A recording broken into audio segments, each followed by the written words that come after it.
Welcome everybody to another episode of Tell Me Everything. I'm your host, Danielle Spinelli. I have Adam on with us today with the Warehouse Now, and so excited to have him on. It's definitely a problem that all of us face in the supply chain or in over the road stuff that we don't talk about because it's one of those oddball situations where like this guy misses delivery and then, or there's overages, there's whatever the case may be, and you don't know what to do with the product. I know me personally, when I was a broker, I was trying to pass that off to whoever I could pass it off to because it was such a nightmare. So Warehouse Now is a cool solution, and why I wanted to bring them on is whenever I learned about what they do, I'm like, oh my god, I forgot that was even a problem I used to deal with, and this is cool. So having someone to like deal with all that terribleness so that you can focus on making revenue and keep building relationships, and also with your carriers, giving them a solution quickly so that they're not frustrated with you and you don't have bad relationship there and stuff like that. As you know, at BCS and being part of that network, is we're all about relationships here. So any type of software out there or whatever that can help with that is always great. You guys are gonna love Adam, so let's jump in it. Tell me everything. Tell me everything. Thanks so much for joining me, Adam. I'm so excited that you're here. Thank you so much for having me on, Danielle. I appreciate it. Yeah, for sure. So let's real fast start with you doing, if I can talk, start there. If we can real fast start with you introducing yourself and kind of talk about we'll get into like kind of where you came from and stuff, but kind of what your company does now that we can kind of get it all into it and tell me everything. Absolutely. Again, thanks for having me on. My name is Adam Swade. I am one of the co-founders of Warehouse Now, along with my partner, Hanson Perry. We spent a combined 20 plus years in the logistics space, primarily specializing in the 3PL space. So his and my experience met at Arrive Logistics, based out of Austin, Texas, under Matt Pyatt and Eric Dunnigan. And before that, he was at AFN. And I'm excited to say that the birth of Warehouse Now really came from witnessing daily headaches, a retracted hairline, as you could see, Danielle, and and constant issues that we felt firsthand that we were actually passionate about going to fix, which was on-demand logistics solutions. And as broad as that sounds, it is truly providing shippers, brokers, trucking companies alike on-demand solutions when things go wrong that are unforeseen from point A to point B. And traditionally, what most people can relate to is includes reworks, cross stocks, rejections of products, on-demand disposal needs in areas and at times when they didn't foresee. And we are a click of a away. What's crazy is I actually just dealt with a situation yesterday where there's a cross dock that's, I guess, acting like bad, like a bad actor. They're like making it where, like they'll call, like a carrier will call and say like, hey, I need to cross dock this and this, and they'll quote them, and then they get there, they grab the product off, and then they'll kind of like hold it hostage and charge like almost $2,000 more. And then whenever the guy was doing like a bad Google review after, like having to pay it, kind of like ransom, having to pay it and then get it released and then put in a Google review, and then they somehow were like making reports on the carriers, and it was just like it was a mess. So it's cool to know that there's something like Warehouse Now where like if we get in a pickle, like these are vetted cross-docking facilities and not just like fly-by-night terrible guys out there, because I was blown away. I didn't know anybody was like that, and like how do you even still have a business license type thing? Absolutely. And I can say, Danielle, honestly, that there were so many firsthand experiences from calling Google or shouting across the brokerage floor of, hey, who knows someone in the Chicagoland area that can help me out with this? And then you're moving on with the day, right? You're looking out for your own book of business, and you almost forget the point of contact of where you even dropped the freight at. So we look to have everything documented, everything in writing, all insured facilities, and a 24/7 service where we're actually providing the customer service to that experience, right? So So cool. I just think just even knowing, knowing where the product, basically like no matter where you are in the U.S., like no matter where it's at, you will be able to find somewhere to go. Because a lot of people get stranded in the middle of nowhere and or just don't get help from their dispatcher or so forth like that. Like it's, and as a broker as well, it's where I remember having a situation with something happening and you're like, I don't even have time I don't have time for this. Like I don't get paid extra for this, right? Like this is such a mess. It's almost like dealing with a claim. You're like, this is crap. I don't want to deal with a claim, you know? Offload this too. Yeah, Warehouse exactly. now. We got you. Please Right. bring us your issues. I welcome them. You know? Right. So So real fast, just do some like example cases on like as a broker when they get into these type of pickles. That's when like the best time to reach out to you guys is. yeah, absolutely. I would say when it happens, it's always unpredictable, right? It's always, typically things are going really well, and the freight gods that be say, "Hey, I need to ruin your day." So they come in, and you get rejected at that Costco delivery, or you're stuck in Wyoming on your way to Washington, and you realize that the truck's broken down, and you need a roadside transload on the side of the highway, or you're at a way station where you're too heavy, and you either need a mobile crew to come out to you, or you need a facility to bring this to. And you don't need it in a day or two, Danielle. You need it right now. So it's a quick email over to requests@warehousenow.com. We ask for the city and state that you're in, the BOL and pictures if you have it, and the type of service that you need. And we look to have a response back to you in 2 minutes, and then a solution of not just one, but a couple solutions out to the broker, the trucking company, or the shipper to say, hey, here are some options nearby. And the best thing is we are truly just that backup option for you, right? We always say we're not trying to reinvent the wheel. If you have facilities that you go to, if you know of a vendor in the area that you've worked with for years, right? Continue to utilize them. But chances are you're stuck at a place where maybe you don't know someone, or maybe it's 8 p.m. on a Sunday and I'm getting up from the family table, right? Leaving my parents, which I see once a year, and say, hey, we got to take care of a disposal. We got to make sure that we do it properly so the customer has peace of mind knowing that someone's not selling this off in the black market, and you get your certificate of destruction, you get your documented pictures, right? Um, so to answer your question, it typically is at the most inconvenient times of the day as a broker. I just remember, similar to how you were saying, the amount of money that would cost, the driver, who it might be their paycheck for their family for the week, the broker, who traditionally is on a commission model, or the customer at the end of the day who's like, hey, I don't know when I'm going to get this product, but I wish there was an on-demand option to at least expedite it and give me the peace of mind that wherever we're bringing this to has been vetted and is going to do a professional job with it, right? Right, because there's so many times where trailers are just like left on the side of the road because they rejected the delivery or whatever, and then at that point, kind of cargo theft mayhem is happening most of the time, right? Like it's just a free game at that point. Yeah, yeah, Yeah. absolutely. So whenever we talked prior to this too, you were kind of telling me your story of like how you built your warehouse network. I want you kind of to tell that story because that was really cool. Just the hands-on, you guys driving around and doing all the things. Yeah, so for the better half of last year, I spent 6 months truly homeless, right? People are always like, oh, so where do you live now?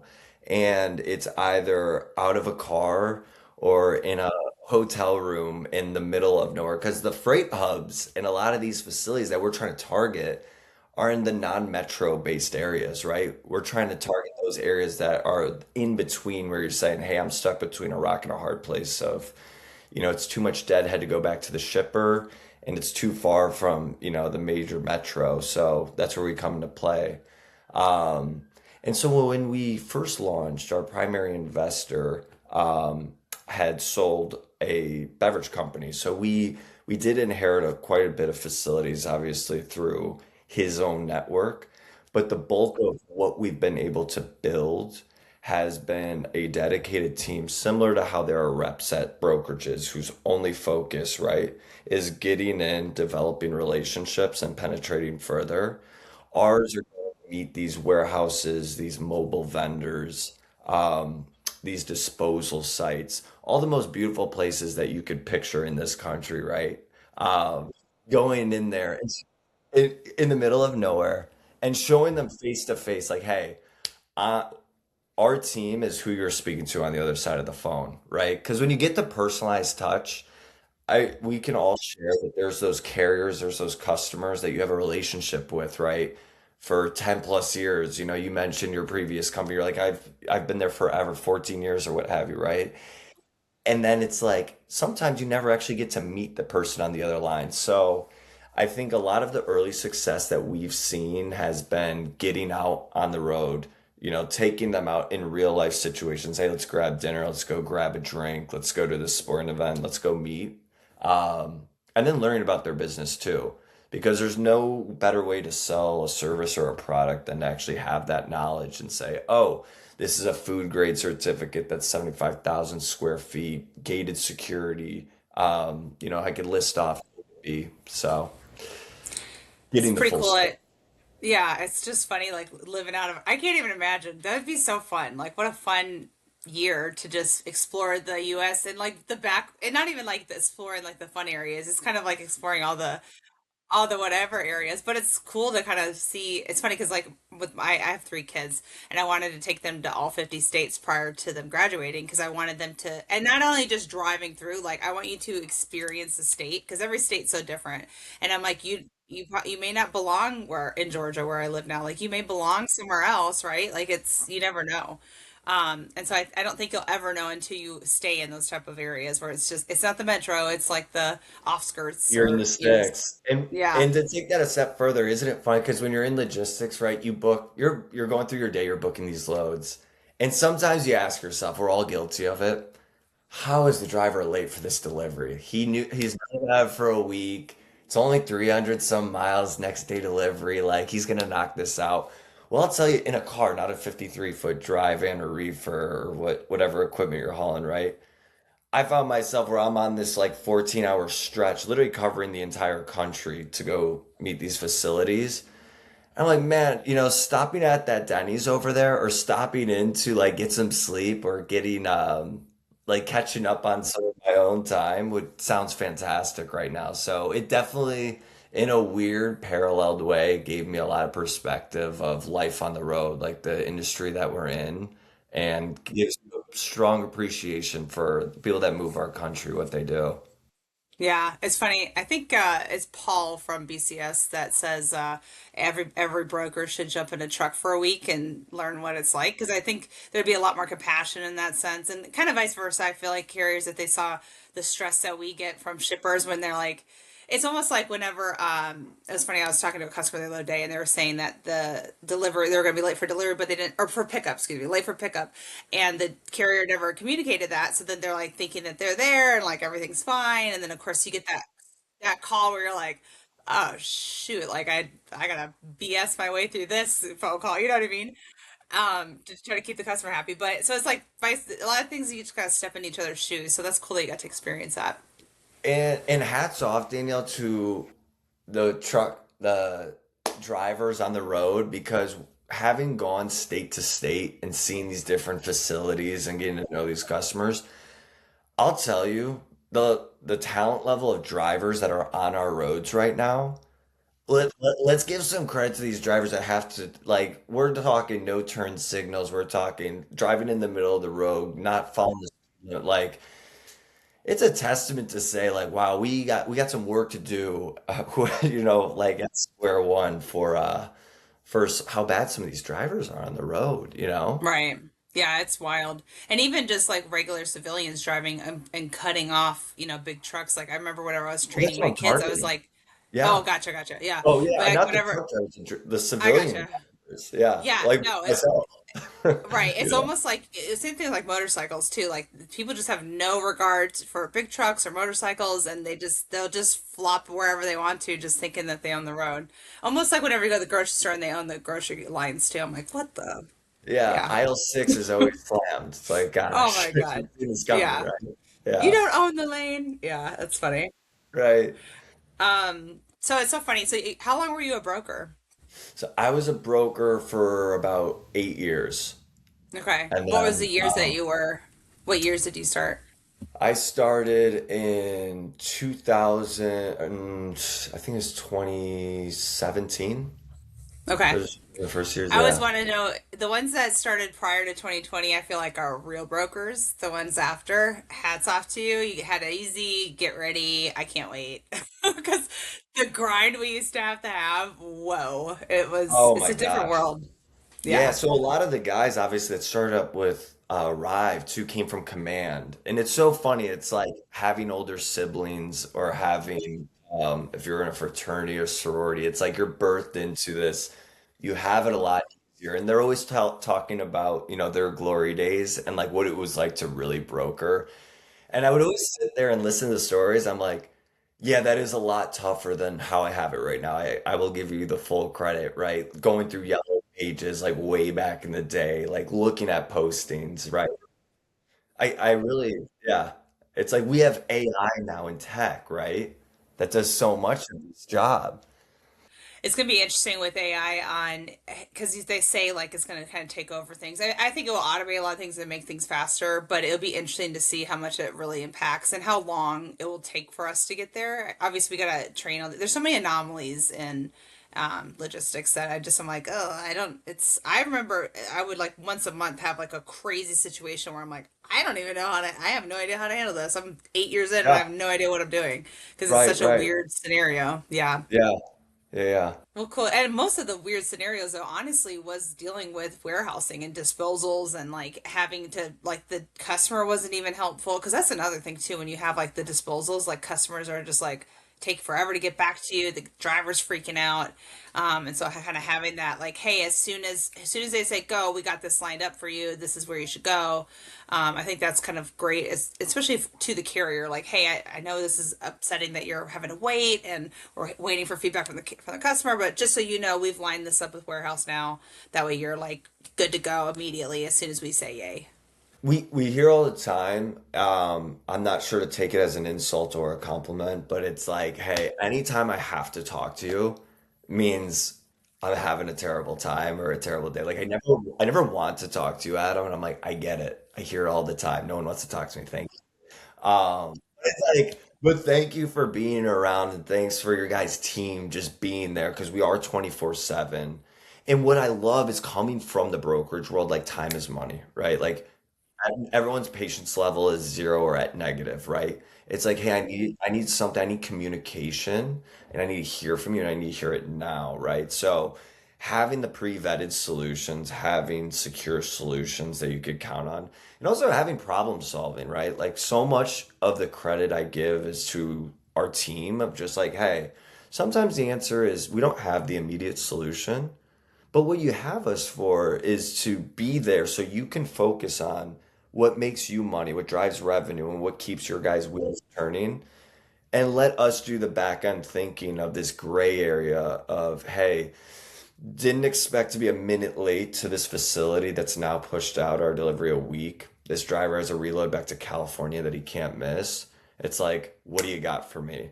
So I think it's just that's what I wanted so bad, Danielle, when I was a rep. Just like I'm like, if we could offload this and get this cured so I can move on to what's, guiding Yeah, my money. Right? I would always try to push this off to my manager. They would just push it back to me and Hey, like, dang it. okay. I know. I'm like, well, I don't know. I just like little of me. I don't know what to do. But really, I'm like, I don't want to do this. He hasn't heard from me all month, and then in one day he's seen like 10 messages from Danielle. Yeah. He's like, what's going on? It's like, I'm like, hey, this doesn't make me money. So yeah, yeah. right, right. Yeah, let's This is offload it this. is and not only even just doesn't make you money, it's hard. It's hard to deal with. Like it's like I said, especially when drivers are already and you're trying to calm them down and find places and make sure it's like pre-vet. I think the pre-vetting is a big thing too. Just like that first scenario I was giving. I mean, right now with cargo theft being so crazy, that's like a whole nother realm, right? Like having a spot that if I drop my freight off, my customer's gonna know it's safe because it's been pre-vetted, but also, I know I'm not gonna have to deal with a week later whenever I'm trying to get this, re-picked up by a different carrier or however that it may happen.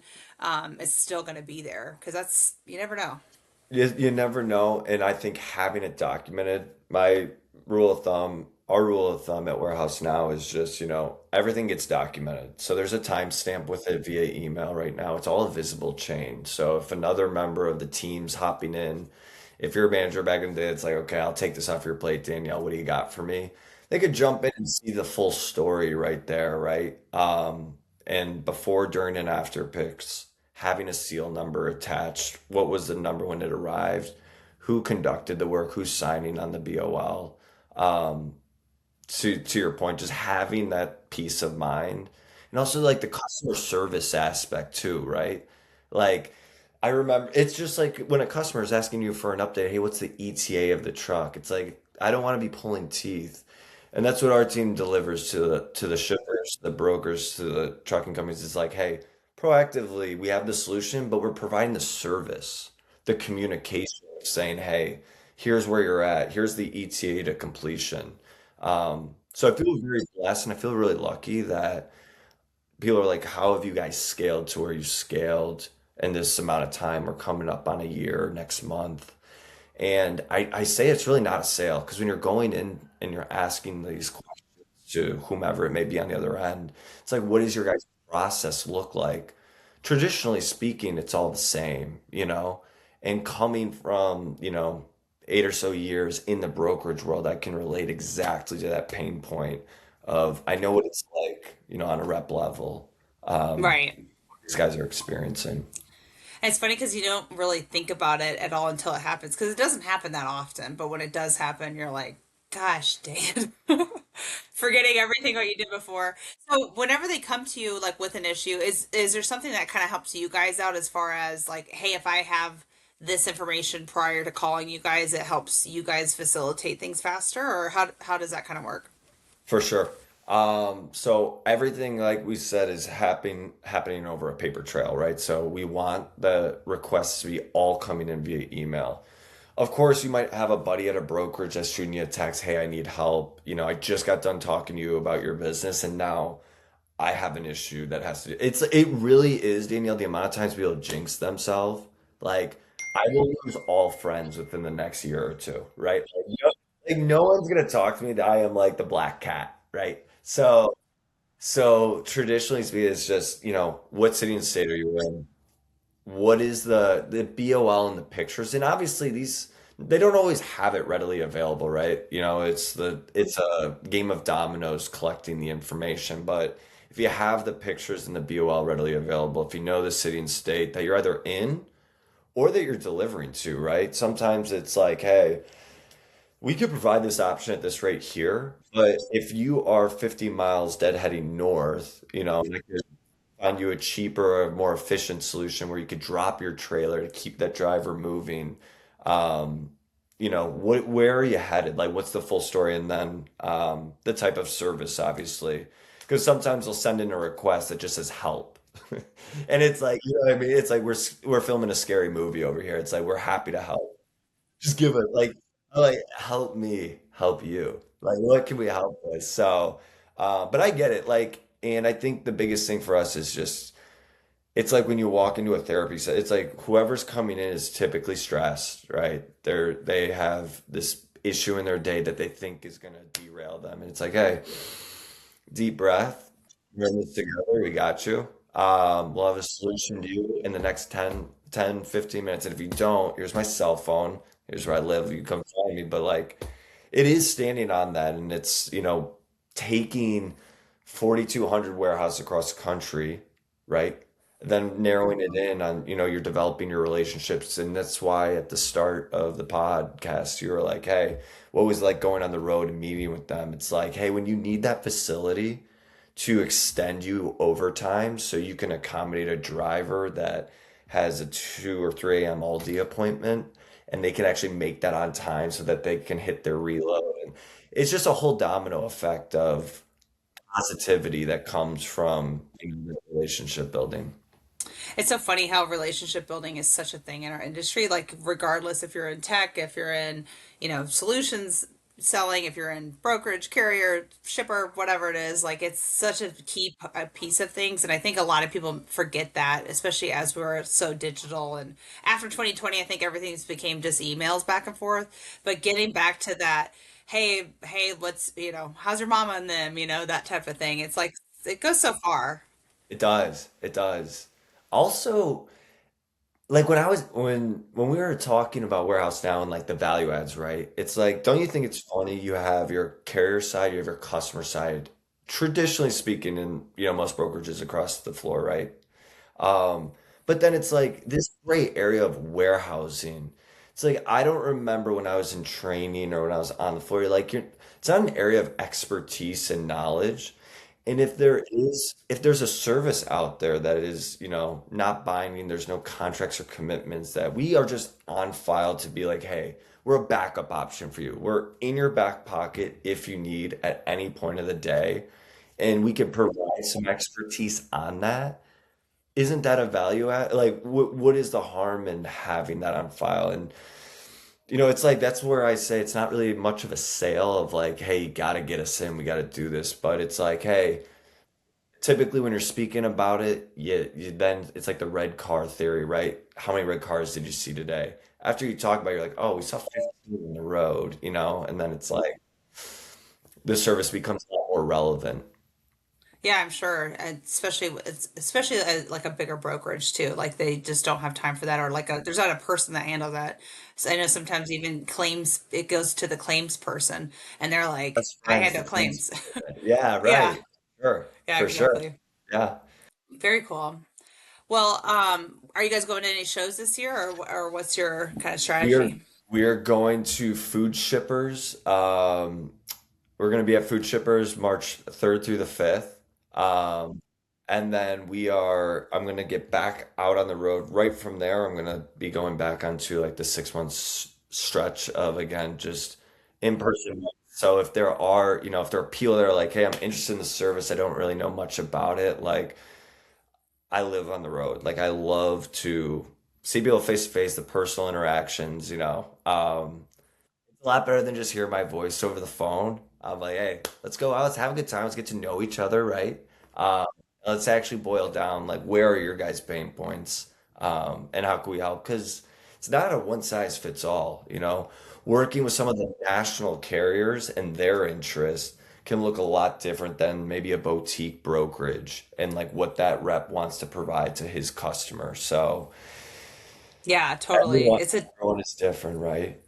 Yeah, especially carriers versus brokers is how they handle their shipper customers. They handle it totally different, which is interesting. And a lot of shippers are actually changing where instead of being like 60-40 on the like brokerage side heavy, they've been swapping that just because of all the cargo theft that's happened. But yeah, it's pretty wild. Sincerely appreciate you having me on. Like, honestly, I feel very lucky, and I was so excited, looking forward to jumping on with you today. You have no It's so idea. fun. Good. You have Was there a podcast for you? Was there an episode that was like the most memorable, or you came into it like was not expecting that? You know what I mean? Like just like blown away by the actual episode. I mean, this sounds stupid because I just was talking about Ryan Joyce, but I would say his episode because he was talking about how his dad was part of Top Gun and it was in the Pentagon, like whenever 9/11 hit, like it was his tower that, or his area of the Pentagon that got hit. Like, I mean, I was like, what? Like, I love learning like people's like life story like that because that's kind of how Tell Me Everything got started. Like, it was funny because I went to Manifest and warehousing, for instance, was a spot like I was like, oh, I know logistics walking in here, and then I go walk around. And I'm like, oh, I know nothing. I don't know warehousing. I don't know air. I don't know ocean. Like, I don't know anything. And kind of a little bit about me is like I'm the type of person that I meet somebody and I'm like, hey, let's go grab a drink, and like I will know your whole life story by the time we're done talking because that's just what I do.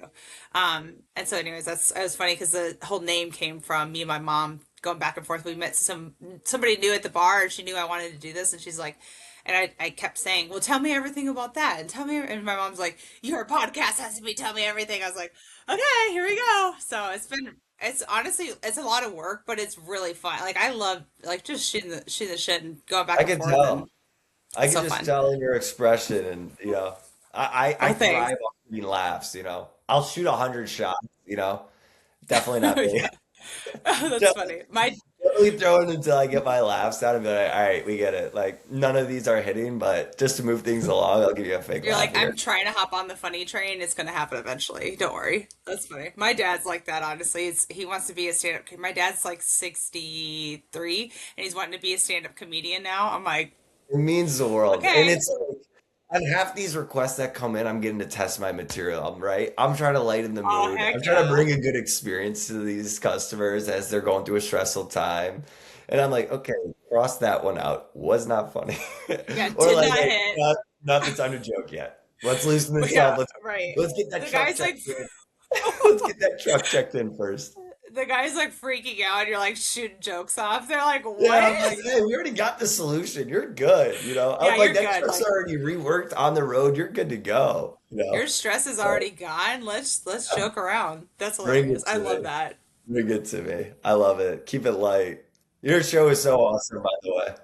Well, thanks. Oh my gosh, it's been real Your fun energy is and incredible. So, love yeah. it. All those compliments. We could just stay on here forever and talk about that. I'm I'm just telling kidding. you, we're talking about potential partnerships. I got you. Dude, that's Whenever you happening. need I'm it. super stoked for that. How can people reach you guys and get in touch and learn more and all that jazz?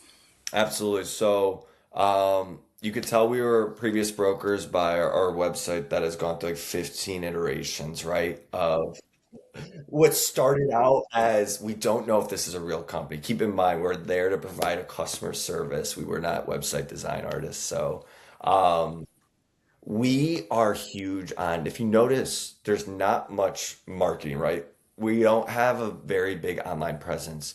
The majority, in fact, 100% of the business that we obtain is outreach, like going to meet with them, or has been word of mouth. So, requests at warehousenow.com is where we intake all of our requests, right? My personal cell phone, which I don't know if we can drop in the comments, but I'm okay to say 630-550-7446, 24/7. I don't have, I'm not married, without kids. Like, this is truly my life when I tell you that. Um, so 24 hours a day putting into it. Um, and open for a talk, whether it's a question, whether it's, hey, do you guys assist with this? Just when you actually are in love with something that you're doing every day, I know it sounds incredibly cliche, but it is, I have never been happier and haven't had this much fun in my life ever. Yeah. And you end up Because working way more hours because you love it. you just love it. Like, you're addicted to it. You find yourself at 3 a.m., like you're on your laptop and you're like, oh my gosh, this is such a cool, like I'm dying to work with this person. They need to know about us. But yeah, email, phone, website, if there's any information to get out to anyone, we're readily LinkedIn, available. all the jazz. LinkedIn. Yeah. Yeah. Thank you, By the way, Danielle. whenever you said your phone number, I'm like, if this guy says 867934349, am I saying that right? I'm like, this guy says that right now. I'm gonna be like, he is a jokester, but you were serious, so I love Let's that. rewind. Let me play that question Okay. back. Exactly, exactly. Well, thanks so much for coming on. I really appreciate it. I'm happy to get the word out about what you guys do. Like I said, Thank you as a so much. broker and going through Yeah. this myself, it was such a nightmare. And it's not even just brokers, it's carriers and shippers that deal with that. Like, what do I even do? And so having somebody that's like, dude, I got this. It's awesome. So keep doing what you're doing. I love it. Appreciate you. All the best too. Thank you so much for having me on. Bye, everybody. Tell me everything. Everything. Everything. Tell me everything.